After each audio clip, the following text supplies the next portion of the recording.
আলোচনার ভিত্তিতে যৌক্তিকভাবে কোটা পদ্ধতি সংস্কার হওয়া প্রয়োজন বলে মন্তব্য করেছেন জনপ্রশাসন মন্ত্রী ফরহাদ হোসেন।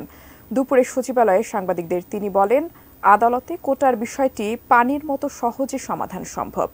কুচক্রী কোনো মহলের ষড়যন্ত্রে পা না দিয়ে কোটা বিরোধীদের রাজপথ ছেড়ে আদালতে যাবার পরামর্শ দিয়েছেন তিনি। সেই সঙ্গে সরকারি চাকরিতে কোটার প্রয়োজন আছে বলেও মন্তব্য তার। রেজওয়ান ফয়েজের রিপোর্ট। সরকারি চাকরিতে কোটা পদ্ধতির বিরোধিতা করে গত কয়েকদিন ধরে আন্দোলন চালিয়ে যাচ্ছে কোটা বিরোধী শিক্ষার্থীরা। রাজপথে তাদের বাংলা ব্লকেট কর্মসূচিতে জনদুর্ভোগ চরমে। এই পরিস্থিতি নিয়ে বৃহস্পতিবার দুপুরে সচিবালয়ে গণমাধ্যমের সাথে কথা বলেন জনপ্রশাসন মন্ত্রী ফরহাদ হোসেন। তিনি মনে করেন এই বিষয় নিয়ে আন্দোলনের আর কোনো প্রয়োজন নাই। আদালতে খুব সহজেই এই সমস্যার সমাধান সম্ভব। যে সমাধান হচ্ছে কোর্টে, আমি রাজপথে আমি ব্যারিকেড দিচ্ছি, এটা খুবই ভারী অন্যায় একটা বিষয়। আমরা কোর্টের প্রবলেম কোর্টে আমাদের সমাধান করতে হবে, কোর্টে গিয়ে উপস্থাপন করতে হবে, বাইরে উপস্থাপন করে তো লাভ নাই। কোটা নিয়ে আন্দোলন চালিয়ে যেতে একটি মহল উস্কানি দিচ্ছে মন্তব্য করে তিনি এই ফাঁদে পা না দিতে শিক্ষার্থীদের প্রতি আহ্বান জানান। এবং আমি শিক্ষার্থীদেরকে বলবো, কারোর দ্বারা পরিচিত হবেন না, কারণ একদল মানুষ আছে যারা দেশের কল্যাণ চায় না।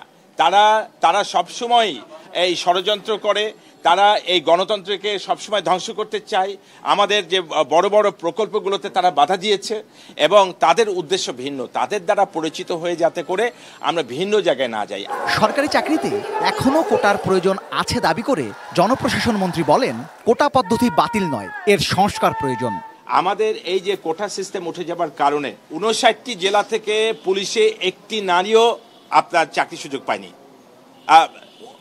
আপনার 40 BCS-এ।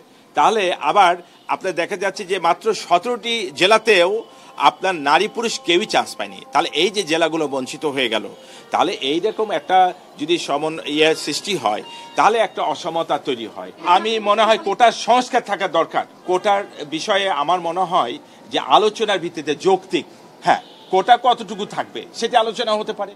পিএসসির প্রশ্নপত্র ফাঁস প্রসঙ্গে তিনি বলেন, বিষয়টি সত্য কিনা সেটি আগে নিশ্চিত হতে হবে। সে কি সত্য বলছে, মিথ্যা বলছে, বিষয়গুলো প্রমাণিত হতে হবে। তো সে কি একটা দলের আপনার ষড়যন্ত্রের হিসেবে আপনার ইনস্ট্রুমেন্ট হিসেবে কাজ করছে কিনা, অনেকগুলো বিষয় কিন্তু এখানে আছে। Rezwan Foyez, ATN News, Dhaka.